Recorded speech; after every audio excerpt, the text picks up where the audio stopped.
ಯೋಜನೆ ಮತ್ತು ಸಾಂಖ್ಯಿಕ ಇಲಾಖೆಯ ಸಚಿವರಾಗಿರ್ತಕ್ಕಂಥ ನಮ್ಮವರೇ ಆಗಿರ್ತಕ್ಕಂಥ ಮಾನ್ಯ ಶ್ರೀ ಡಿ ಸುಧಾಕರ್ ಸಾಹೇಬರು ಈ ವೇದಿಕೆ ಮೇಲೆ ತಮ್ಮೆರಡು ಮಾತುಗಳನ್ನು ಹಂಚ್ಕೊಳ್ಬೇಕಂತ ವಿನಂತಿಯನ್ನ ಮಾಡ್ಕೊಳ್ತಾ ಇದ್ದೀನಿ.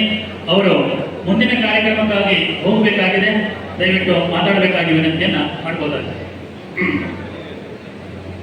ಎಲ್ಲರಿಗೂ ಜೈ ಜಿನೇಂದ್ರ. ಪಂಚಪರಮೇಶ್ವರಿ ಭಗವಾನಕ್ಕೆ ಬಹಳ ವಿಶೇಷವಾಗಿರ್ತಕ್ಕಂಥ ಕಾರ್ಯಕ್ರಮ. ದಕ್ಷಿಣ ಭಾರತದ ಜೈನ ಸಭೆ 103ನೇ ತ್ರೈವಾರ್ಷಿಕ ಅಧಿವೇಶನದ ದಿವ್ಯ ಸಾನ್ನಿಧ್ಯವನ್ನು ವಹಿಸಿರ್ತಕ್ಕಂಥ ಪರಮ ಪೂಜ್ಯ ಭಟ್ಟಾರಕ ಜನಸೇನ ಮಹಾರಾಜನಿಗೆ ಪಾದಗಳಿಗೆ ನಮಸ್ಕರಿಸಿ, ಅದೇ ರೀತಿಯಾಗಿ ಭಟ್ಟಾರಕ ಲಕ್ಷ್ಮೀಸೇನ ಮಹಾರಾಜರ ಪಾದಗಳಿಗೆ ನಮಸ್ಕರಿಸಿ,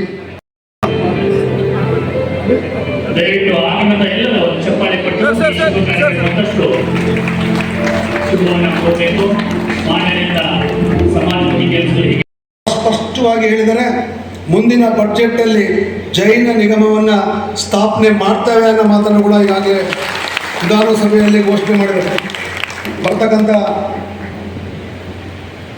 ಬಡ್ಜೆಟ್ ಅಧಿವೇಶನದಲ್ಲಿ ಈ ಜಿಲ್ಲೆಯ ಹಿರಿಯ ಸಚಿವರು ಆತ್ಮೀಯರಾಗಿರ್ತಕ್ಕಂಥ ಸತೀಶ್ ಜಾರಕಿಹೊಳಿ ಅವರು ನಾನು ಸೇರಿ ಖಂಡಿತವಾಗಿಯೂ ಈ ಒಂದು ಕೆಲಸವನ್ನು ಕಾರ್ಯಗತ ಮಾಡ್ತೇವೆ ಅನ್ನೋ ಮಾತನ್ನು ಕೂಡ ನಾನು ಬಹು ದೃಢವಾಗಿ ತಮ್ಮ ಮುಂದೆ ಹೇಳಲಿಕ್ಕೆ ಬಯಸ್ತೇನೆ. ಈ ಅಧಿವೇಶನದ ವೇದಿಕೆ ಮೇಲೆ ಆಸೀನರಾಗಿರ್ತಕ್ಕಂಥ ಮಂತ್ರಿ ಮಹೋದಯರು ಆಗಿರ್ತಕ್ಕಂಥ ಸುಧಾಕರ್, ಸಚಿವರಾಗಿರ್ತಕ್ಕಂಥ ಸುಧಾಕರ್ ಅವರೇ, ಜೈನ ಸಭಾ ಮಹಾಸಭಾದ ಅಧ್ಯಕ್ಷರು, ಸಹೋದರ ಮಿತ್ರರು ಆಗಿರ್ತಕ್ಕಂಥ ರಾವ್ ಪಾಟೀಲ್ ಅವರೇ, ಈ ಒಂದು ಕಾರ್ಯಕ್ರಮದಲ್ಲಿ ಭಾಗವಹಿಸಿರ್ತಕ್ಕಂಥ ಶ್ರೀಯುತ ಯಲ್ಲಾಪುರ ಅವರೇ, ಇದೀಗ ತಾನೇ ಆಗಮಿಸಿರ್ತಕ್ಕಂಥ ಮಂತ್ರಿಗಳು, ಸೋದರ ಮಿತ್ರರಾಗಿರ್ತಕ್ಕಂಥ ಸತೀಶ್ ಜಾರಕಿಹೊಳಿ ಅವರೇ, ವೀರ್ ಕುಮಾರ್ ಪಾಟೀಲ್ ಅವರೇ,